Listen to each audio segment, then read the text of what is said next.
வானொலியில் நீங்கள் கேட்டு மகிழ்ந்த தென்கட்சி கோ சுவாமிநாதன் அவர்களின் இன்று ஒரு தகவல் கதை தொகுப்பினை கேட்கலாம். ஒரு அப்பாவுக்கு 2 பிள்ளைங்க. மூத்தவன் ரொம்ப அடக்கம். அப்பா எது சொன்னாலும் கேட்பான். பெரியவங்களுக்கு கீழ்ப்படிஞ்சு நடப்பான். இளையவன் அப்படி இல்லை.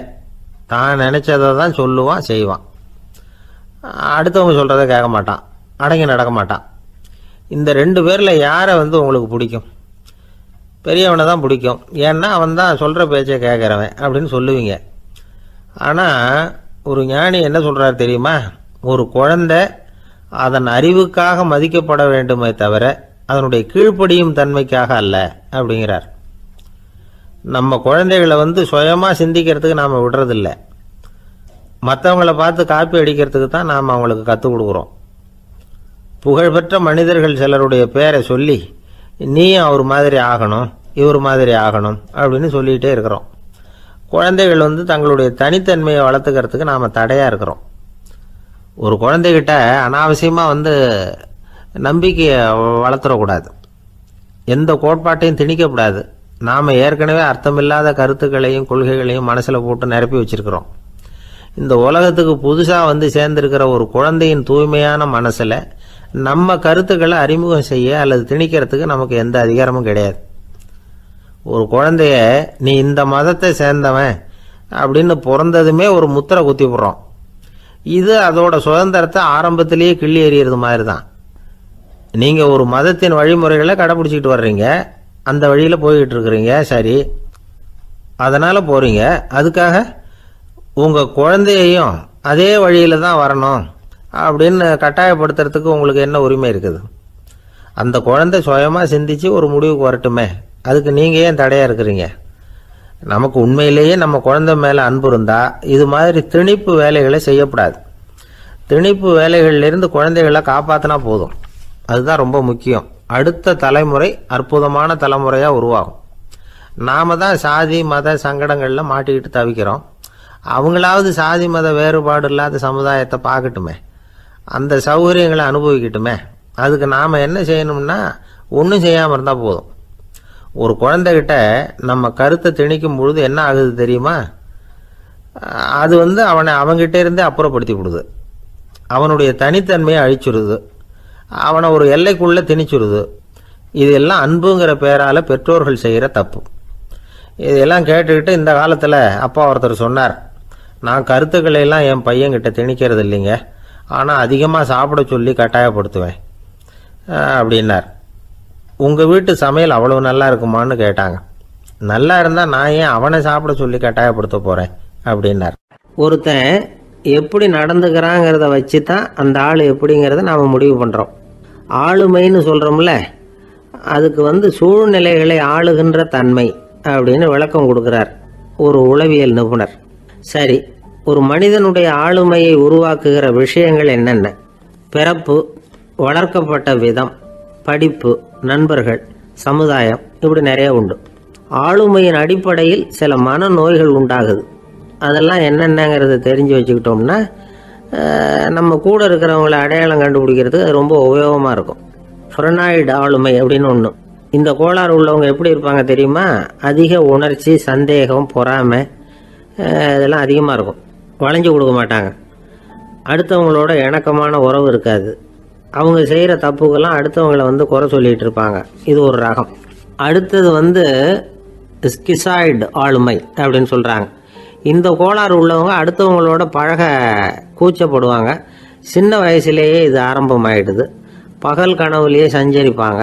அவங்களுடைய விரோதம், கோபம் இதை கூட வெளியில் காட்டிக்க முடியாமல் இருப்பாங்க. இவங்களுக்கு அகமுகம், பிரச்சனைகள்லேருந்து ஒதுங்கி எதுலேயும் ஈடுபாடு இல்லாதவங்களாக இருப்பாங்க. இப்படி ஒரு ரகம். அடுத்தது சைக்ளோதமிக் ஆளுமை அப்படின்னு சொல்கிறாங்க. அது என்னென்னா உணர்ச்சிகளில் ஏற்றத்தாழ்வு அதிகமாக இருக்குமா. சில சமயம் பார்த்தா மகிழ்ச்சியாக இருப்பாங்க, சில சமயம் சோகமாக உட்காந்துருப்பாங்க. அவங்க மனநிலைக்கு தகுந்த மாதிரி சமூக நிகழ்ச்சிகளில் பங்கெடுத்துக்குவாங்க. இன்னொரு வகை என்னென்னா எண்ணப்பீடிகை ஆளுமை அப்படின்னு பேர் வச்சிருக்கிறாங்க. அதுக்கு இவங்களுக்கெல்லாம் கரெக்டாக இருக்கணும். எல்லாம் சட்டத்திட்டம் எதுலேயும் ஒரு ஒழுங்குமுறை, இப்படி எதிர்பார்க்குற மனோபாவம். இவங்க எதிர்பார்ப்புக்கும் வரன்முறைக்கும் மற்றவங்க கட்டுப்படணும்னு நினைப்பாங்க. இந்த நிலைமை நீடிச்சா என்ன ஆகும் தெரியுமா? அலைக்கழிக்கிற எண்ணங்கள் திரும்ப திரும்ப ஒரே செயலை செய்ய தூண்டுற மன தளர்ச்சிக்கு ஆளாயிடுறாங்க. அடுத்தது ஹிஸ்டீரியா ஆளுமை. சின்ன விஷயத்தையெல்லாம் பெருசுபடுத்தி நாடகமாக்குற நடிகர்கள் இவங்க. உணர்ச்சி அதிகம் உள்ளவங்க. இவங்க மன எழுச்சியில் பக்குவமின்மை, குழந்தைத்தனம், முதிர்ச்சியின்மை எல்லாம் இருக்கும். தன்னலம் மிக்க குணம். பிறர் தன்னை மட்டுமே கவனிக்கணும்னு நினச்சி செயல்படுறது, இதெல்லாம் இவங்க அடையாளம். அடுத்த ரகம் எப்படின்னா வளர்ச்சியற்ற ஆளுமைன்னு சொல்கிறாங்க. அடுத்தவங்களோட இணங்கி போக முடியாதவங்க, அறிவு, மன எழுச்சி, சமூக உறவு இதில் எல்லாம் போதுமான வளர்ச்சியையும் நிறைவையும் பெற முடியாதவங்க. இவங்களால வாழ்க்கையில் முன்னேற முடியாது. பிச்சைக்காரங்க, குற்றவாளிகள் இவங்ககிட்டெல்லாம் இது மாதிரியான ஆளுமை அதிகமாக இருக்குமா. அடுத்தது என்னென்னா சோர்வுடைய ஆளுமை. எதுலேயும் உற்சாகம் இல்லாமல் சோர்ந்து போயிருப்பாங்க. அதுக்கெல்லாம் நமக்கு வலிமை இல்லைப்பா அப்படின்னு சொல்லிட்டு இருப்பாங்க. சின்ன விஷயங்களுக்கெல்லாம் அதிர்ச்சி அடையிறது, வாழ்வின் சுவையை அனுபவிக்க முடியாதவங்க. இன்னொரு ரகம் இது கொதித்தெழும் ஆளுமைங்கிறாங்க. எதுக்கு எடுத்தாலும் ஆத்திரம், குரோதம், வன் செயல் இதிலெல்லாம் ஈடுபாடு இப்படி உள்ளவங்க. நத்தை வகை ஆளுமை அப்படின்னு ஒன்று. அடுத்தவங்க மேலே விரோதம் இருக்கும், அடிக்கணுங்கிற எண்ணம் இருக்கும். ஆனால் அதை அப்படியே வெளியில் காட்டாமல் அதே சமயம் அமைதியான முறையில் வெறுப்பை வெளிக்காட்டுற ரகம். இவங்கெல்லாம் பேசாமல் கம்முன்னு இருந்துக்கிட்டே நினைச்சதை நிறைவேற்றிக்கிடுவாங்க. முன்ஜாக்கிரதை ஆளுமை அப்படின்னு ஒரு ரகமா. பாதுகாப்பின்மை, சந்தேகம், முழுமையின்மை, அறவேக்காட்டுத்தனம் இந்த மனப்போக்கு அதிகமாக இருக்கிறதுனால அகம்பாவம், புடிவாதம், எச்சரிக்கை எல்லாம் அளவுக்கு மீறி இருக்கும். இதுவரைக்கும் நாம் பேசிக்கிட்டு இருந்த ஆளுமை பண்புகள் அளவுக்கு அதிகமாக போயிட்டுதுன்னா ஆளுமை கோளாறுகள் ஏற்படும். அதன் அடிப்படையில் மனவியாதிகள் வருமா. அதனால் இணக்கமான எல்லாரும் விரும்புகிற இயல்பான ஆளுமையை பெறுவதற்கு நாம் முயற்சி செய்யணும் அப்படிங்கிறது மனோதத்துவ நிபுணர்களுடைய ஆலோசனை. ஒருத்தர் ஒரு மனோதத்துவ டாக்டரை தேடிட்டு வந்தாராம். டாக்டர், எனக்கு மனசில் ஏதோ வியாதி, ஆளுமை கோளாறு, அதாவது எனக்கு சீக்கிரமாக செத்து போனால் தேவையில்லைன்னு தோணுது அப்படின்னாராம். உடனே அந்த டாக்டர், சரி அப்படின்னா இங்கே இருங்க, நான் வைத்தியம் பார்க்குறேன் அப்படின்னாராம். ஒரு ஏரி ஓரமாக 2 பசங்க நடந்து போய்கிட்டு இருக்கிறாங்க. அதில் ஒருத்தன் பணக்கார வீட்டு பையன், இன்னொருத்தன் ஏழை. இவங்க 2 பேரும் போய்கிட்டு இருக்கிறாங்க. வழியில் ஒரு இடத்துல ஒரு ஜோடி செருப்பு இவங்க கண்ணில் படுது. ஒரு விவசாயி அந்த செருப்பை அங்கே விட்டுட்டு பக்கத்தில் இருந்த ஏரியில் கை காலை கழுவிட்டு இருக்கிறார். உடனே அந்த பணக்கார பையனுக்கு ஒரு ஐடியா. அவன் சொன்னானா, டேய், இப்போ ஒரு வேடிக்கை செய்யலாம். அந்த செருப்பு 2ஐயும் தூக்கி எட்டத்தில் வீசி எரிஞ்சிருவோம். அந்த ஆள் பார்த்துட்டு செருப்பை தேடி அல்லாடுவான், அங்கேயும் இங்கேயும் ஓடுவான், திரு திருன்னு முழிப்பான். அதை பார்த்து நாம் ரசிக்கலாம், நல்ல தமாஷா இருக்கும் அப்படின்னு இருக்கான். இப்படி சொல்லிவிட்டு அந்த செருப்புகளை தூக்கத்துக்கு போனானா. கொஞ்சம் பொறு அப்படின்னானா அந்த ஏழை பையன். ஏன்னு கேட்டிருக்கான் அவன். இப்போ அந்த ஏழை பையன் சொன்னானா, நீ சொல்கிறது ஒன்றும் வேடிக்கை கிடையாது. உன்னோட செருப்பு தொலைஞ்சா உன் அப்பா உடனே உனக்கு வேறு செருப்பு வாங்கி கொடுத்துருவார். ஆனால் அந்த ஆளுக்கு இந்த செருப்பு தொலைஞ்சதுன்னா வேறு புதுசாக வாங்கிறதுக்கு வாயையும் வயத்தையும் கட்டி பணத்தை சேர்க்க வேண்டியிருக்கும். அதனால் நான் ஒரு வேடிக்கை சொல்கிறேன், அது மாதிரி செய், அது இன்னமும் தமாஷா இருக்கும் அப்படின்னானா. எப்படி அது சொல்லுன்றான் அவன். செருப்பு 2ம் அது இருக்கிற இடத்துலையே இருக்கட்டும். உன் சட்டை பையிலிருந்து ஒரே ஒரு ரூபாய் நாணயத்தை எடு. அதை அந்த செருப்பு மேலே அதோட குதிகால் பகுதியில் வச்சுட்டு நாம் 2 பேரும் அந்த மரத்துக்கு பின்னாடி ஓடி போய் மறைஞ்சு நின்றுக்குவோம். அப்புறம் பாரு வேடிக்கையே அப்படின்னா. அதே மாதிரி ₹1 காசு செருப்பு மேலே வச்சுட்டு இவங்க 2 பேரும் மறைஞ்சு நின்றுக்கிட்டாங்க. கொஞ்ச நேரத்தில் அந்த விவசாயி வந்தார்.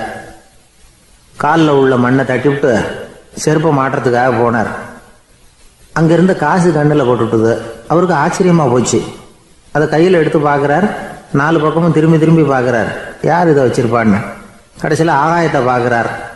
ஆண்டவா, இது உன்னோட கருணை தான். நீ தான் யாரோ புண்ணியவான் மனசில் தர்மம் பண்ணுற எண்ணத்தை உண்டாக்கி இருக்கிற. அந்த புண்ணியவான் நல்லா இருக்கணும் அப்படின்னு வாழ்த்தி அந்த காசை கண்ணில் ஊற்றிக்கிட்டாராம். மறைஞ்சிருந்து பார்த்துக்கிட்டு இருந்த ஏழை பையன் இப்படி சொன்னான், பாத்தியா, உன்னை புண்ணியவான்னு வாழ்த்தி விட்டு போகிறார் அந்த ஆள். அவருக்கும் சந்தோஷம், அதை பார்த்து நமக்கும் சந்தோஷம். உனக்கு ₹1 ஒரு பெரிய விஷயம் இல்லை, ஆனால் அதனால் நமக்கு கிடைச்சிருக்கிற மகிழ்ச்சி ரொம்ப உயர்வானது அப்படின்னு நானும். வேடிக்கையும் கிண்டலும் இது மாதிரி அடுத்தவங்களுக்கு இடைஞ்சலாக இல்லாமல் இருக்கணும் அப்படிங்கிறார் கலைவாணர். ஆனால் பாருங்க, அவருக்கே இடைஞ்சலாக வர்ற விஷயங்களை கூட அவர் வேடிக்கையாக தான் எடுத்துக்கிட்டாராம். ஒரு தடவை ஒருத்தர் கலைவாணர்கிட்ட ஐயா, என் குழந்தை செத்து போச்சு அப்படின்னு சொல்லி அழுதாராம். உடனே இவர் அவருக்கு 100 பணத்தை கொடுத்து இந்தாங்க அடக்கம் செய்யுங்க அப்படின்னு சொல்லி அனுப்பி வச்சாராம். 1 வருஷம் கழிச்சு மறுபடியும் அதே ஆள் வந்திருக்கார். இவர் மறந்துருப்பாருங்கிற நினைப்புல, அண்ணே என் குழந்தை இறந்து போச்சுண்ணே அப்படின்னாராம். இவர் மறுபடியும் 100 ரூபாய் கொடுத்து ஆறுதல் சொல்லி அனுப்பி வச்சாராம். 7-8 மாசம் கழிச்சு மறுபடியும் அதே ஆள் வந்திருக்கார். அவர் வாயை திறக்கிறதுக்கு முன்னாடியே இவர் 100 ரூபாய் அவர் கையில வச்சு, போன 2 தடவை தான் குழந்தை செத்து போச்சு, இந்த தடவையாவது அதை சாகாம காப்பாத்தி விடு அப்படின்னு சொல்லி அனுப்பி வச்சாராம். அதுக்கப்புறம் அந்த ஆள் வர்றதே இல்லையா. ஒருத்தர் ஓடி வந்தார். இன்னொருத்தரை பார்த்து, சார் உங்கள் சைக்கிளை ஒரு நாள் இரவல் கொடுங்களேன், பக்கத்து ஊருக்கு போயிட்டு வர வேண்டியிருக்கு அப்படின்னார். இவர் சைக்கிளை கொடுத்து பத்திரமா கொண்டுட்டு போங்கன்னார்.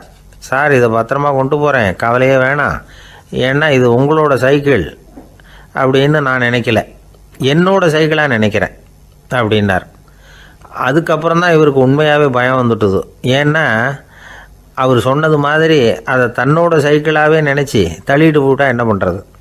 எது எதை நம்முடையதாக நினைக்கணுங்கிறதுக்கு ஒரு வரையறை இருக்குது. சில பேர் ஆஃபீஸையே வீடாக நினச்சி விடுறது உண்டு. அப்படிப்பட்டவங்க கூட வீட்டை ஆஃபீஸாக நினைக்கிறதில்ல. ஏன்னா வீட்டில் இவர் ஆஃபீஸராக நடந்துக்க முடியறதில்ல. இதெல்லாம் ஒரு பக்கம் இருக்கட்டும். இப்போ விஷயத்துக்கு வருவோம். பொறியியல் மேதை டாக்டர் விஸ்வேஸ்வரய்யா இருந்தார் இல்லையா, பாரத ரத்னா விருதெல்லாம் கொடுத்தாங்களே. ஆஃபீஸ் வேலை வேறு, சொந்த வேலை வேறு அப்படிங்கிறதுக்கு ஒரு உதாரணமாக இருந்தவர் அவர். மைசூர் மகாராஜா கிட்ட திவானாக இருந்தார். அவர் ஒரு நாள் அரசாங்க வேலை காரணமாக வெளியூர் போயிருந்தார்.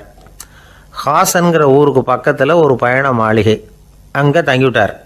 ராத்திரி அங்கே தங்கி இருந்துட்டு விடிஞ்சதும் ஊருக்கு திரும்புறதாக திட்டம். ராத்திரி தூங்கிறதுக்கு ரொம்ப நேரம் ஆகிட்டுது. ரொம்ப நேரம் வரைக்கும் அரசாங்க சம்பந்தப்பட்ட வேலைகளையே பார்த்துக்கிட்டு இருக்கிறார். அரசாங்க ஃபைல்கள் நிறைய இருந்தது. அதையெல்லாம் ஒவ்வொன்றா எடுத்தார், படித்து பார்த்தார், பரிசீலனை பண்ணார். அதில் எழுத வேண்டியதை எழுதினார், கையெழுத்து போட்டார். ஒரு வழியாக அந்த வேலையெல்லாம் முடிஞ்சுது. அதுக்கப்புறம் என்ன பண்ணார்னா, தன்னுடைய சூட்கேஸை திறந்தார். அதிலிருந்து 2 மெழுகுவத்தியை எடுத்து கொளுத்தி வச்சார். அந்த பயண மாளிகையில் அது வரைக்கும் எரிஞ்சிக்கிட்டு இருந்த மின்சார விளக்குகளை அணைச்சிட்டார். அதுக்கு பிறகு அந்த மெழுகுவத்தி வெளிச்சத்தில் சில புத்தகங்களை தொடர்ந்து படிக்க ஆரம்பிச்சிட்டார். அந்த பயண மாளிகையில் பணியாளராக இருந்தவர் இதை பார்த்துட்டு ஓடி வந்தார். மறுபடியும் மின் விளக்கு போடுறதுக்காக போனார். விஸ்வேஸ்வரய்யா அதை பார்த்துட்டு போட வேணாம்ட்டாராம். இது வரைக்கும் நான் அரசாங்க அலுவல்களை கவனிச்சிக்கிட்டு இருந்தேன், அதனால் மின் விளக்குகள் அப்போ எரிஞ்சதில் தப்பு இல்லை. இப்போ நான் புத்தகம் படிச்சுக்கிட்டு இருக்கேன், இது என்னுடைய சொந்த வேலை, இங்கே இருக்கிற மின் விளக்கு அதுக்காக ஏன் எரியணும் அப்படின்னு கேட்டாராம். இப்போ இருக்கிற சில அரசு பணியாளர்கள்கிட்ட இந்த சம்பவத்தை பேச்சோட பேச்சாக சொல்லி பார்த்தேன். அவங்களால இதை ஜீரணிக்கவே முடியல. நேர்மை தேவை தான் சார், அதுக்காக அவ்வளவு தூரத்துக்கு அது தேவையா அப்படிங்கிறாங்க. விஸ்வேஸ்வரய்யா அப்படி பண்ணினது தான் ஒரு நேர்மையாளர் அப்படின்னு இந்த உலகத்துக்கு நிரூபிக்கணுங்கிறதுக்காக இல்லை. தான் அப்படி நடந்து காட்டினா தன்னை சுற்றி இருக்கிறவங்களும் அதை கேள்விப்படுறவங்களும் முடிஞ்ச அளவுக்கு பொது வாழ்க்கையில் அரசு பணியில் நேர்மையை கடைபிடிக்க முயற்சி பண்ணலாமே அப்படிங்கிறதுக்காகத்தான். இப்போவும் சில பேர் இருக்கிறாங்க, இவங்க ஆஃபீஸ் வேறு வீடு வேறேன்னு நினைக்கிறதில்ல, அவ்வளோ உரிமை. ஒருத்தர் அப்படி தான், அவருக்கு அவசரமாக 5000 ரூபா தேவைப்பட்டது. ஆஃபீஸு பணத்தை எடுத்துக்கிட்டார். அந்த நேரம் பார்த்து ஆடிட் வந்துட்டுது, ஆப்பிட்டுக்கிட்டார். விசாரணை நடக்குது. அவர் சொல்கிறார், சார் நான் நேரம் காலம் பார்க்காம ஆஃபீஸில் வேலை செய்வேன், ஏன்னா அதை என்னோடய ஆஃபீஸாக நினைக்கிறேன். அவசரத்துக்கு அந்த பணத்தை எடுத்தேன், மறுபடியும் வச்சுடலாம்னு தான் இருந்தேன், அதுக்குள்ளே இப்படி ஆகிட்டுது. நீங்கள் என்ன நினச்சாலும் சரி, நான் ஆஃபீஸ் வேறு வீடு வேறு அப்படின்னு நினைக்கிறதில்ல, அது என்னோடய சுபாவம் அப்படின்னார். விசாரணை பண்ணவர் தீர்ப்பு வழங்கினார். உங்கள் சுபாவத்துக்கு மதிப்பு கொடுத்து நானும் தீர்ப்பு வழங்குறேன். நீங்கள் கொஞ்ச நாள் ஜெயிலில் இருந்துட்டு வாங்க, அது உங்களுக்கு கஷ்டமாக இருக்காதுன்னு நினைக்கிறேன். ஏன்னா அங்கே போனாலும் நீங்கள் உங்கள் சுபாவப்படி வீடு வேற ஜெயில் வேறன்னு நினைக்க மாட்டீங்க அப்படின்னாராம். 2 பேர் சுவாரஸ்யமாக பேசிகிட்டு இருக்கிறப்போ குறுக்க புகுந்து தொந்தரவு பண்ணுறதுக்குன்னே சில பேர் இருப்பாங்க. அது ரொம்ப இடைஞ்சலாக இருக்கும். இதே மாதிரி மின்காந்தம் கூட குறுக்க புகுந்து தொந்தரவு பண்ணும். கடைசியில் அது ஒரு பெரிய இடைஞ்சலில் கொண்டாந்து விட்டுரும். சில வீடுகளில் கேபிள் கனெக்ஷன் இல்லாமல் சில தனியார் டிவி காட்சிகள் தெரியும். அதுக்கு என்ன காரணம்னா இந்த மின்காந்த குறுக்கீடு தான் காரணம். இதைத்தான் சுருக்கமாக இஎம்ஐ அப்படின்னு சொல்கிறாங்க. அதாவது எலக்ட்ரோ மேக்னெட்டிக் இன்டர்ஃபியரன்ஸ். இது ஏற்படக்கூடிய இடங்கள் எது எதுன்னு எடுத்துக்கிட்டால் அது ஒரு பெரிய பட்டியலாகவே போயிடும். இந்த இஎம்ஐ தொந்தரவு வந்து கேபிள் டிவியில் மட்டும்தான் இல்லை, ராக்கெட் ஏவுதளத்தில் உள்ள ரேடார்கள், அங்கே உள்ள சில சக்தி வாய்ந்த தொலைத்தொடர்பு சாதனங்கள், விமான தளங்களில் உள்ள ரேடார்கள், கப்பல் தளங்களில் பொருத்தப்பட்டிருக்கக்கூடிய சக்தி வாய்ந்த ஆண்டனாக்கள், இப்படி நிறைய சொல்லலாம். காவல் நிலையங்களில் பயன்படுத்தப்படுகிற வயர்லெஸ் தொடர்பு சாதனங்கள் கூட ஓரளவுக்கு இந்த மின்காந்த அலைகளை வந்து வெளியிடும். நம்ம வீட்டில் உட்காந்துக்கிட்டு ரேடியோ கேட்டுக்கிட்டு இருப்போம் அல்லது டிவி பார்த்துக்கிட்டு இருப்போம். அந்த சமயத்தில் பக்கத்து தெருவில் ஒரு மோட்டார் சைக்கிள் அல்லது காரு, குறிப்பாக பெட்ரோல் இன்ஜின், அது போகிறப்போ அதில் உள்ள மின்கலத்தில் வந்து, அதாவது மேக்னட்டோ பேட்டரியிலிருந்து வெளிப்படுகிற மின்காந்த அலை இங்கே வந்து டிவியிலையும் ரேடியோவிலையும் கரகரப்பு உண்டு பண்ணும். சரி, இது வந்து பெருசாக என்ன இடைஞ்சலை உண்டு பண்ணிட போகுது அப்படின்னு நாம் அலட்சியமாக நினைக்கலாம். வயசானவங்களுக்கு மறதி நோயின்னு ஒன்று வரும்ல, அல்ஷமீர், அதாவது மூளையில் உள்ள செல்கள் வந்து செயலிழந்து போயிடுறது, அது செய்ய வேண்டிய வேலையை மறந்துடும். மனைவியே எதிரில் வந்து நின்னா கூட உன்னை எங்கேயோ பார்த்தது மாதிரி தெரியுதே அப்படின்னு சொல்லிட்டு இருப்பாங்க. அப்படி ஒரு மறதி. இந்த விசித்திரமான நோய்க்கு இதுவரைக்கும் மருந்தே இல்லைன்னு வேற சொல்கிறாங்க. இந்த மைக்ரோ ஓவன் அப்படின்னு சொல்லக்கூடிய சமையல் அடுப்புகள் கூட மின்காந்த அலைகளை வந்து வெளியிடுது. சமயத்தில் சில தொழிற்சாலைகளில் கூட பெரிய விபத்துக்களை இந்த இஎம்ஐ உண்டு பண்ணிவிடும். இதை பற்றி தீவிரமாக சிந்திக்க ஆரம்பித்ததே ஒரு விபத்துக்கு பிறகு தான். அமெரிக்காவுக்கும் வியட்நாமுக்கும் இடையில் போர் நடந்தது. அந்த சமயம் அமெரிக்காவுக்கு சொந்தமான விமானம் தாங்கி கப்பல் ஒன்று வியட்நாமை தாக்கிறதுக்கு தயாராக ஏவுகணைகளோட கடலில் நிறுத்தி வைக்கப்பட்டிருந்தது. தற்செயலாக அந்த பகுதியில் கப்பல் தொலைத்தொடர்பு பகுதிக்கு அருகில் ஊடுருவிய இந்த சக்தி வாய்ந்த ரேடியோ அலைகள் ஏவுகணையில் இருந்த மின்னணு சர்க்கியூட்டை பூர்த்தி செஞ்சு வச்சுட்டுது. அவ்வளவுதான், ஏவுகணை அங்கேயே வெடித்து சிதறி போச்சு. 130 பேர் அந்த இடத்துலயே உடல் கருகி செத்து போட்டாங்க. ஏகப்பட்ட பொருள்கள் நாசம். இந்த விபத்துக்கான காரணம் என்னங்கிறத உடனடியாக யாராலையும் கண்டுபிடிக்க முடியல. ரொம்பவும் கடுமையாக முயற்சி பண்ணி கடைசியாக கண்டுபிடிச்சாங்க, இது வந்து இந்த இஎம்ஐ வேலை தான் அப்படின்னு. மின்னணு தொலைபேசிகள் இருக்கு, இதில் பேசும்பொழுது நம்ம காதை வந்து, அதாவது செவியை வந்து ஊடுருவக்கூடிய மின்காந்த அலையானது மூளைக்கு போய் அங்கே மூளை கட்டிகளை உருவாக்க ஊக்கம் கொடுக்குது அப்படின்னு வேற கண்டுபிடிச்சிருக்கிறாங்க. இந்த இஎம்ஐ ரொம்ப குறைஞ்ச மின்காந்த அழுத்தத்தில் நமக்கு எந்த பாதிப்பையும் ஏற்படுத்துறதில்லை. மின்காந்த அலைகள் அழுத்தத்தோடு இருக்கிற இடங்களில் ரொம்ப நேரம் இருந்தோம்னா நம்ம உடம்பின் வெப்பநிலை 2 டிகிரி செல்சியஸ் வரைக்கும் அதிகரிக்குதாம். அதனால் வெப்பநிலையை வந்து சீராக்கிறதுக்கு இதய துடிப்பும் வந்து அதிகரிக்குது. இப்படிலாம் கண்டுபிடிச்சிருக்கிறாங்க. இப்போல்லாம் இந்த மின்காந்த குறுக்கீடுகளை தடுக்கிறது எப்படி அப்படின்னு விஞ்ஞானிகள் யோசனை செய்ய ஆரம்பிச்சிருக்கிறாங்க. இந்த விஷயத்தில் அலட்சியமாக இருந்தோம்னா எதிர்காலத்தில் நிறைய பேருக்கு இந்த ஞாபக மறதி நோய் வந்துடும். அப்புறம் அது ரொம்ப கஷ்டமாக போயிடும். ஒரு குடும்ப தலைவர் தன் மனைவியை பார்த்து, யார் நீ, உன்னை எங்கேயோ பார்த்தது மாதிரி இருக்குதே அப்படின்னு சொல்லிக்கிட்டு இருந்தார். உடனடியாக அவரை போய் பார்த்தேன். வாங்க டாக்டர்கிட்ட போகலாம் அப்படின்னு. அவர் என்னை தனியாக அழைச்சிட்டு போய் காதோட காதாக மெதுவாக சொல்கிறார், இதை பாருப்பா, என் கையில் பணம் இல்லாத போகலாம் அப்படி மறதி நோய் வந்துட்டது மாதிரி நடிச்சுக்கிட்டு இருப்பேன், அவ்வளவுதான், அதை நீ கண்டுக்காத அப்படின்னார். இந்த உலகமே ஒரு நாடக மேடை, நாம் எல்லாரும் நடிகர்கள். இது வந்து ஞானிகள் சொல்கிறது.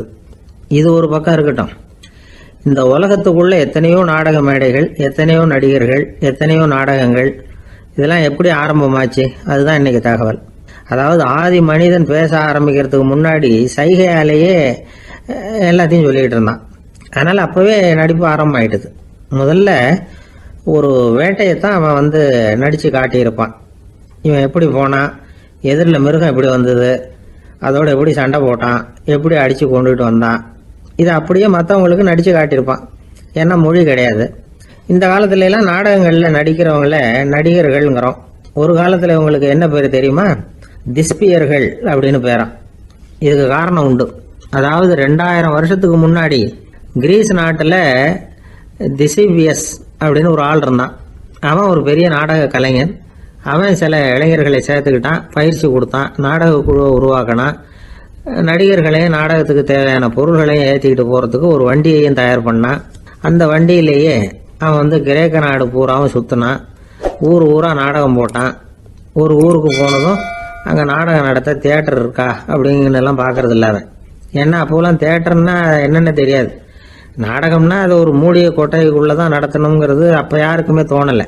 இந்த வண்டி போகும், அதுவே ஒரு பகுதி அப்படியே ஒரு மேடை மாதிரி விரிச்சிக்கும். அதில் ஏறி நின்றுக்கிட்டு நாடகத்தை நடித்து காட்டுவாங்களாம். மக்கள்லாம் எதிரில் தரையில் உட்காந்து அதை பார்த்துக்கிட்டு இருக்கிறது. உலகத்தின் முதல் நடமாடும் தியேட்டர் இதுதானா. இந்த திசைபிஎஸ் தான் முதலாக உலகத்தில் நாடகம்ங்கிற பொழுதுபோக்கை நடத்தி காட்டினவன் அப்படின்னு சொல்கிறாங்க. அவன் சொந்தமாக நாடகம் எழுதுனா, நடித்தான், நாடகத்தை இயக்கினான். அதனால தான் அவனை first man of the theatre அப்படின்னு சொல்லுவாங்க. அவன் தான் நாடக மேடையின் முன்னோடி. கிரேக்கர் காலத்திலேயே நாடக ஆசிரியர்கள், நடிகர்கள், ரசிகர்கள் இவங்கெல்லாம் உருவாயிட்டாங்களாம். நாடகத்தின் சரித்திரத்தில் இந்த 3 பிரிவும் ரொம்ப முக்கியம். அதாவது கிரேக்க தியேட்டர்கள்லாம் திறந்த வெளி மேடைகள் தான். பெரும்பாலும் மலைச்சரிவுகள், அதுவே படிப்படியாக பண்ணியிருப்பாங்க. கீழே அரைவட்ட வடிவில் மேடை, அதுக்கு ஆர்கெஸ்ட்ரான்னு பேர். பிற்காலத்தில் இதில் உட்காந்து இசைக்குழுவினர் வாய்ச்சதுனால இசைக்குழுவுக்கே ஆர்கெஸ்ட்ராங்கிற பேர் வந்துட்டுது. இப்போ கிரேக்க தியேட்டர்களில் ஒன்று, அதோட காலம் கிமு 340. அதை இன்னமும் பாதுகாத்து வச்சிருக்கிறாங்களாம். எபிடாரஸ் அப்படிங்கிற இடத்துல அது இருக்குதான். இன்னமும் அந்த தியேட்டரை பயன்படுத்திக்கிட்டு வர்றாங்களாம். சிறந்த கிரேக்க நாடகங்கள்லாம் அங்கே நடிக்கிறாங்களாம். ஆரம்ப காலத்திலேயே கட்டணம் கிடையாது. அப்புறம் பின்னாடி தான் நுழைவு கட்டணம்லாம் அப்படியே வந்துட்டு தான். நடிகர்கள் பளபளப்பான ஆடைகள் உடுத்தியிருப்பாங்களாம். இந்த குதிகால் உயர்ந்த காலணிகள் போட்டிருப்பாங்களாம். இதெல்லாம் பழைய குறிப்புகள். பலவிதமான உருவங்களில் மாஸ்க் அப்படின்னு சொல்லப்படுற முகமூடி. அதனால் ஒரே நடிகர் பல வேடங்களில் நடிக்கிறது உண்டான். ஆரம்பத்தில் பெண் நடிகர்கள் கிடையாது, எல்லாம் ஆண் நடிகர்கள் தான். ரோமானியர்கள் தான் முதல் நிரந்தர நாடக மேடையை கட்டினவங்க. அதுதான் முதல் தியேட்டர். கிமு 1048 காலகட்டத்தில் பாம்பிங்கிற நகரத்தில் அதை கட்டியிருக்கிறாங்களாம். கிரேக்க ரோமானிய தியேட்டர்களின் அடிப்படையிலேயே இந்த இத்தாலிய வடிவ அமைப்பாளர்கள் இந்த குதிரை லாட வடிவில் ஒரு ஆடிட்டோரியத்தை உருவாக்கினாங்களாம். இப்படி அதை பற்றி நிறைய தகவல் இருக்குது. 1576 லண்டனில் இந்த வின்ஸ்பர்ரி, அப்புறம் இந்த பில்ட்ஸில், அப்புறம் ஜேம்ஸ் இப்படிங்கிற ஒரு முயற்சியால் தான் இங்கிலாந்தில் முதல் தியேட்டர் உருவாச்சான். அப்படி ஒருத்தர் இருந்தாராம். உலக நாடக மேடையின் வரலாறு இதுதான். அதாவது இப்பெல்லாம் அறிவியல் வளர்ச்சி அதிகமாயிட்டுது. திரைப்படம், தொலைக்காட்சி எல்லாம் வந்தாச்சு. ஒவ்வொரு வீடுமே ஒரு குட்டி தியேட்டர் மாதிரி ஆயிட்டுது. தொலைக்காட்சி முன்னாடி உட்காந்து எழுந்திருக்கவே மனசு வர்றதில்லை. ஒரு அம்மா ஒரு மனோதத்துவ டாக்டரை தேடிட்டு வந்தாங்களாம் இந்த காலத்தில். டாக்டர், எங்கள் வீட்டுக்காரர் எப்போ பார்த்தாலும் டிவி முன்னாடி உட்காந்துக்கிட்டு அதையே வெறிச்சு பார்த்துக்கிட்டு இருக்கிறார், ஒத்து பார்த்துக்கிட்டு இருக்கார், எனக்கு சந்தேகமாக இருக்குன்னாங்களாம். இது மனக்கோளாறு இல்லைங்க, ஆர்வ கோளாறு, அவ்வளவுதான், இதுக்காக பயப்படாதீங்கன்னாரான் டாக்டர். அப்படி இல்லை டாக்டர், டிவி ஓடும் பொழுது நாம் எல்லாம் அதை பார்க்குறோம் சரி, ஆனால் அவர் அப்படி இல்லை, டிவியை நிறுத்தினதுக்கு அப்புறமும் அதையே ஒத்து பார்த்துட்டு உட்காந்துருக்கிறார், அதனால தான் சந்தேகப்பட்டு உங்ககிட்ட வந்தேன் அப்படின்னாங்களாம். ஒருத்தர் ரொம்ப அவசரமாக போயிட்டு இருந்தார். எங்கே சார் போகிறீங்கன்னு கேட்டோம். எனக்கு வேண்டியப்பட்ட ஒருத்தருக்கு குழந்தை பிறந்திருக்கிறதாக செய்தி வந்திருக்கு, அதுதான் ஆஸ்பத்திரிக்கு போயிட்டுருக்கேன், பார்த்துட்டு வரலாம்னு அப்படின்னார். அப்படின்னா கொஞ்சம் இப்படி உட்காருங்க அப்படின்னோம். சில விவரமெல்லாம் சொல்கிறேன், கேட்டுக்கிட்டு போங்க அப்படின்னோம். உட்காந்தார். அப்புறம் சொல்ல ஆரம்பித்தோம். புதுசாக பிறந்திருக்கிற ஒரு குழந்தைய பார்க்க போகிறதுன்னா அது சாதாரண விஷயம் இல்லை. அதில் ரொம்பவும் கவனமாக நடந்துக்கணும். புது குழந்தைக்கு நோய் சுலபமாக தொற்றும். முக்கியமாக காற்று மூலமாக பரவுகிற நோய்கள் சுலபமாக வந்துடும். அதனால் நமக்கு உடம்பு சரியில்லைன்னா குழந்தைய விட்டு கொஞ்சம் தள்ளியே இருக்கிறது தான் நல்லது. பெரியவங்களை பொறுத்த வரைக்கும் சாதாரணமாக உள்ள ஒரு கிருமி கூட குழந்தைய பொறுத்த வரைக்கும் ரொம்ப மோசமான ஒரு கிருமியாக இருக்கும். சில வெளிநாடுகள் எப்படி தெரியுமா, பிறந்த குழந்தை தூங்கிட்டு இருக்கிற ஒரு ரூமுக்கு போகணும்னா போகிறவங்க முகமூடி போட்டுக்கணும், காலணிகளை மாற்றிக்கணும், அவ்வளவு சுத்தமாக உள்ளே போய் பார்த்துட்டு வரணும். பொதுவாக சில ஆஸ்பத்திரிகளில் பார்த்தீங்கன்னா பார்வையாளர்கள் நேரத்தில் விசிட்டிங் ஹவர்ஸ் தாயை விட்டு குழந்தைய தனியாக பிரித்து வச்சுருவாங்க. எதுக்குன்னு நினைக்கிறீங்க? அந்த நேரம் பல பேர் வருவாங்க போவாங்க, அவங்க கை கால் சுத்தமாக இருக்காது. சுத்தம் இல்லாத கைகள் மூலமாக கிருமிகள் பரவும். சுத்தம் இல்லாத கைன்னா மண்ணு தூசி படிஞ்சிருக்கிற கை மட்டும் தான் அர்த்தம் இல்லை. சாலையில் கையை வீசிக்கிட்டு நடந்து வர்றீங்க, குழந்தைய பொறுத்த வரைக்கும் அது கூட சுத்தம் இல்லாத கை தான். தாயை தவிர மற்றவங்க குழந்தைய தூக்காமல் பார்த்துக்கிறது நல்லது. தாய் கூட அளவோட கொஞ்சிறதோட நிறுத்திக்கணும். புதுசாக ஒரு குழந்தைய பெற்றிருக்கிற பொண்ணுக்கிட்ட மற்ற தாய்மார்கள் ஏதாவது சொல்லிக்கிட்டே இருப்பாங்க. குழந்தைய அப்படி வளர்க்கணும், இப்படி வளர்க்கணும் அப்படின்னு ஏதாவது அட்வைஸ் பண்ணிக்கிட்டே இருப்பாங்க. இப்படி ஓவராக அறிவுரை பண்ணுறது அந்த பொண்ணை குழப்பி விட்டுரும். அதனால் அப்படிலாம் பண்ணக்கூடாது. அந்த பெண்ணே ஏதாவது கேட்டால் கூட டாக்டர் சொல்ல வேண்டிய விவரங்களை எல்லாம் நாமே சொல்லிக்கிட்டு இருக்கக்கூடாது. புதுசாக பிறந்திருக்கிற குழந்தைய மட்டும்தான் இப்படி பார்க்கணும்னு இல்லை. ஒரு நோயாளி குழந்தைய பார்க்க போகிறதுனா கூட ரொம்ப எச்சரிக்கையாக தான் நடந்துக்கணும். ஒரு தின்பண்டமோ விளையாட்டு சாமானோ அந்த குழந்தைக்கு நாம் வாங்கிட்டு போகிறதா வச்சுக்குவோம். அதை நேராக கொண்டுகிட்டு போய் அந்த குழந்தைகிட்டே கொடுக்கக்கூடாது. அதோட அப்பா அம்மா கிட்ட ரகசியமாக கொடுக்கலாம். அவங்க முடிவு பண்ணட்டும் குழந்தைகிட்ட அதை கொடுக்கலாமா வேண்டாமாங்கிறத. அவங்களுக்கு தான் தெரியும் அதோட மனசும் உடம்பும். உங்கள் அக்கறையை காட்டுறதா நினச்சிக்கிட்டு குழந்தை வாயில் எதையும் கொண்டுட்டு போய் போடாதீங்க. போகிறப்போ உங்கள் வீட்டு குழந்தையும் அழைச்சிட்டு போகாதீங்க. இது நோயை வாங்கிட்டு வந்துடும், அல்லது புதுசாக ஒரு நோயை அதுக்கிட்ட கொடுத்துட்டு வந்துடும். என்னதான் உங்களுக்கு பழக்கமான குழந்தையா இருந்தால் கூட அதுக்கு விருப்பம் இல்லைன்னா பேசக்கூடாது. அங்கே போய் அவங்க பள்ளிக்கூடத்தை ஞாபகப்படுத்திகிட்டு இருக்கக்கூடாது. நோயில் இருக்கிறப்ப ஸ்கூலை பற்றி பேச அது விரும்பாது. ஆஸ்பத்திரியை விட்டு வெளியில் புறப்படுறப்போ குழந்தைகிட்ட சொல்லணும்னு அவசியம் இல்லை. அதோட அப்பா அம்மா கிட்ட சொல்லிவிட்டு புறப்பட்டா போதும். குழந்தை கோபிச்சிக்காது. சமூக சம்பிரதாயத்தை பற்றி அது கவலைப்படுறதில்லை. இப்படி எல்லா விவரமும் நம்ம எதிரில் உட்காந்துருந்தவங்க கிட்ட சொல்லி முடித்தோம். ரொம்ப நன்றி சார் அப்படின்னு சொல்லிவிட்டு அவர் புறப்பட்டார். குழந்தைங்க கொஞ்சம் வளர்கிற வரைக்கும் தான் நாம் எச்சரிக்கையாக இருக்கணும்னு இல்லை, வளர்ந்த பிறகு இன்னும் எச்சரிக்கையாக இருக்கணும். ஒரு பையன் பள்ளிக்கூடத்துலேருந்து திரும்பி வீட்டுக்கு வந்தான். முகம் பூரா நகத்தால் கீறி இருந்தது. அப்பா பார்த்து பயந்துட்டார். யாருடா உன்னை இப்படி பண்ணது அப்படின்னார். என் கூட படிக்கிற இன்னொரு பையன். நாளைக்கு உன் கூட பள்ளிக்கூடத்துக்கு வர்றேன், நீ எனக்கு அவனை அடையாளம் காட்ட முடியுமான்னார். அது ரொம்ப சுலபம் நான் பையன். எப்படின்னார் அப்பா. அவன் காதில் ஒன்றை கையோடு எடுத்துகிட்டு வந்திருக்கிறேன், இதோ என் பையில தான் வச்சுருக்கேன் அப்படிங்கிறான் அந்த பையன். சாலை ஓரமாக அழுதுகிட்டு உட்காந்துருந்தான். பிச்சை எடுத்து சாப்பிட்ற ஒருத்தன் அந்த பக்கமாக வந்தான். இவனை பார்த்தான். ஏன் அழுதுகிட்டு உட்காந்துருக்கிற, என்னாச்சு உனக்கு அப்படின்னு கேட்டான். அதுக்கு இவன் சொன்னான், என்கிட்ட ஒன்றுமே இல்லை, நான் இந்த உலகத்தில் இருந்து என்ன பிரயோஜனம், அதனால தான் அழுதுகிட்டு இருக்கிறேன் அப்படின்னா. உன்கிட்ட மறைஞ்சிருக்கிற புதையல் என் கண்ணுக்கு நல்லா தெரியுது, அது உனக்கு புரியல, அதனால தான் அழுதுகிட்டு இருக்கிற அப்படின்னா. என்னது புதையல் இருக்குதா, உன் கண்ணுக்கு தெரியுதா அப்படின்னு கேட்டான். ஆமாம் எனக்கு தெரியுது, அந்த புதையலை நீ விற்கிறதுக்கு தயாராக இருக்கிறியா அப்படின்னு கேட்டான் இவன். இதை கேட்டதும் அந்த இளைஞனுக்கு ரொம்ப ஆச்சரியமாக போச்சு. என்னது இப்படி கேட்குறானே அப்படின்னு. என்கிட்ட ஒரு காசு கூட இல்லையே, அப்படி இருக்கிறப்போ புதையல் எங்கேருந்து வந்தது அப்படின்னா. இந்த நேரத்தில் அந்த பிச்சைக்காரன் சிரித்தான். இப்படி தான் இந்த உலகத்தில் எல்லோரும் சொல்லிகிட்டு இருக்கிறாங்க, என்கிட்ட ஒன்றுமே இல்லை ஒன்றுமே இல்லைன்னு சொல்லி. ஆனால் அவங்கக்கிட்ட தான் புதையல் இருக்குது. நீ வேணும்னா என் கூட வா, நம்ம நாட்டு அரசர்கிட்ட போவோம், உங்ககிட்ட இருக்கிற புதையலை அவர் நல்ல விலைக்கு எடுத்துக்குவார் அப்படின்னா. அது எப்படி உனக்கு தெரியும்னா, இதுக்கு முன்னாடியும் இது மாதிரி பல பேரை நான் ராஜா கிட்ட அழைச்சிட்டு போயிருக்கிறேன், அதனால தான் உன்னை பார்த்தேன், உன்னையும் கூப்பிட்றேன், நீ சரின்னு சொன்னால் உன்னை அழைச்சிட்டு போகிறேன், உங்ககிட்ட இருக்கிற புதையலை அவர் நல்ல விலை கொடுத்து எடுத்துக்குவார் அப்படின்னு சொன்னான். இவன் இப்படி சொல்கிறதும் அந்த இளைஞனுக்கு ஒன்றுமே புரியல. இது என்னது இந்த ஆள் இப்படி சொல்லிகிட்டு இருக்கிறான், நம்மக்கிட்ட என்ன இருக்குது, அதுவும் இல்லாமல் இவனே பிச்சை எடுத்து சாப்பிட்டுக்கிட்டு இருக்கிறான், இவன் போய் நம்மளை ராஜா கிட்ட அழைச்சிட்டு போகிறதா போகிறேங்கிறானே என்ன அப்படின்னு சொல்லி அவன் யோசனை பண்ணான். என்ன யோசிக்கிற, உனக்கு பணம் வேணும்னா என்னோட வா அப்படின்னா. இளைஞன் ஒரு முடிவுக்கு வந்தான். சரி, இங்கேயே உட்காந்துக்கிட்டு இருக்கிறத விட அங்கேயாவது போய் பார்ப்போமே, இங்கே அழுதுட்டு உட்காந்துருக்கிறதுல என்ன பிரயோஜனம், ஏதோ கூப்பிட்றான் போய் பார்த்துட்டு வருவோமே அப்படின்னு சொல்லி அவன் கூட புறப்பட்டான்.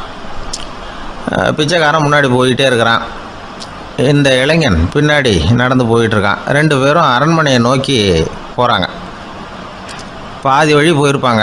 வழியில் அந்த பிச்சைக்காரன் சொன்னான், இதை பாரு, முன்னாடியே சில விஷயங்களை நாம் பேசிக்க வேண்டியிருக்கு, சரியாக தெளிவாக முடிவு எடுத்துக்கிட்டு அதுக்கப்புறம் ராஜாக்கிட்ட போகணும்.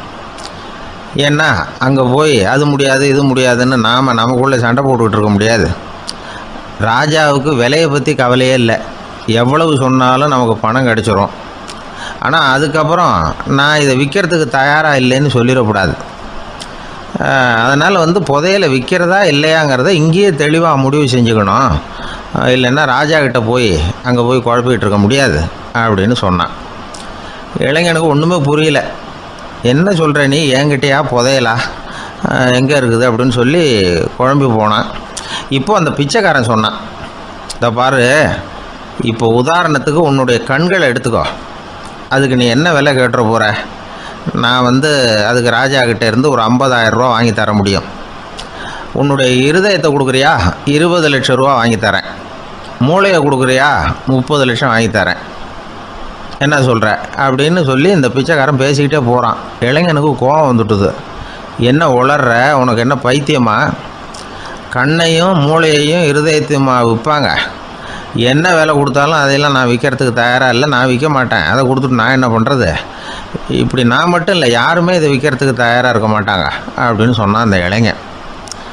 இவன் இப்படி சொன்னதும் அந்த பிச்சைக்காரன் வாய் விட்டு சிரிக்க ஆரம்பிச்சுட்டான். இப்போ பைத்தியமானது நானா நீயா? லட்சக்கணக்கான கோடிக்கணக்கான ரூபாய் பொறுமானம் உள்ள பொருள்களை உங்ககிட்டயே வச்சுக்கிட்டு விற்க முடியாதுன்னு சொல்கிற நீ தான் ஏழை. என்கிட்ட ஒன்றுமே இல்லைன்னு மரத்தடியில் உட்காந்து அழுதுகிட்டு இருக்கிறியே அப்படின்னு சொன்னான். இன்றைக்கி பார்த்திங்கன்னா பல பேர் தன்கிட்ட புதைஞ்சிருக்கிற ஆற்றலை புரிஞ்சிக்க முடியாமல் அவதிப்பட்டுக்கிட்டு இருக்கிறாங்க. நம்மக்கிட்ட என்ன இருக்குங்கிறது அவங்களுக்கு தெரியறதில்ல.